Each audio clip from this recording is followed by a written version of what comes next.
मध्य प्रदेश में विजयपुर विधानसभा सीट के उपचुनाव में पार्टी की हार को लेकर भाजपा की आंतरिक खींचतान में कई नेताओं के निशाने पर केंद्रीय मंत्री ज्योतिरादित्य सिंधिया आ गए हैं। भाजपा ने उन्हें स्पष्ट संदेश दे दिया है कि पार्टी में संगठन से ऊपर कोई नहीं है। दरअसल ज्योतिरादित्य सिंधिया ने विजयपुर विधानसभा सीट पर हार को लेकर कहा था कि मुझे चुनाव प्रचार के लिए अगर बुलाया जाता तो मैं अवश्य जाता। वहीं प्रदेश महामंत्री भगवान दास सबनानी ने इसकी प्रतिक्रिया में जो बयान जारी किया है वह उनके विचार ही नहीं बल्कि राष्ट्रीय स्तर पर बनी सहमति को दर्शाता है। इसमें कहा गया है कि सिंधिया को प्रचार के लिए आमंत्रित किया गया था। इसका परोक्ष संदेश यही है कि वो सिंधिया पार्टी के अनुशासन में रहें। यहाँ की कार्य संस्कृति कांग्रेस की तरह नहीं है कि कोई खुद को पार्टी से ऊपर रखे और बयान देकर संगठन को घेरने का प्रयास न करें। विजयपुर की जो सूची थी उसमें स्टार प्रचारकों की सूची में माननीय सिंधिया जी का नाम था।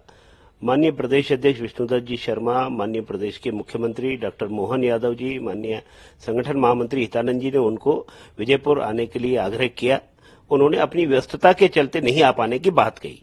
ऐसा नहीं है कि उनको नहीं बुलाया गया था, उनको आमंत्रित किया गया था। पार्टी के सूत्र बताते हैं कि ज्योतिरादित्य सिंधिया के बयान को राष्ट्रीय अध्यक्ष जेपी नड्डा, संगठन महामंत्री बीएल संतोष ने भी गंभीरता से लिया है और उनकी सहमति के बाद ही संगठन का बयान सामने आया है।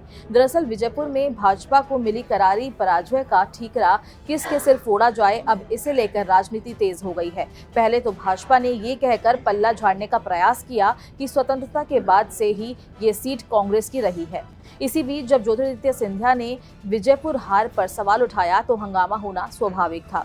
सिंधिया के ये कहने पर कि अगर मुझे बुलाया जाता तो मैं जरूर जाता, इस पर सत्ता संगठन ने आपत्ति जताई है। केंद्रीय नेतृत्व को बताया गया। वहां से हरी झंडी मिलने के बाद भाजपा की ओर से जारी जवाब में कहा गया कि विजयपुर विधानसभा उपचुनाव के स्टार प्रचारकों की सूची में ज्योतिरादित्य सिंधिया का नाम शामिल था। मुख्यमंत्री डॉक्टर मोहन यादव, भाजपा प्रदेश अध्यक्ष विष्णुदत्त शर्मा, प्रदेश संगठन महामंत्री हितानंद ने विजयपुर में प्रचार के लिए ज्योतिरादित्य सिंधिया को आमंत्रित किया था। पार्टी के इस बयान से सिंधिया का सच भी सामने आ गया है।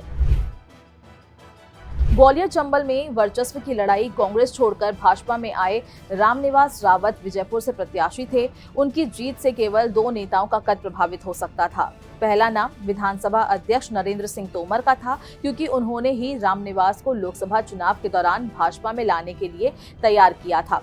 यदि रामनिवास रावत जीत जाते तो ग्वालियर चंबल की राजनीति में नरेंद्र सिंह तोमर का कद बढ़ जाता।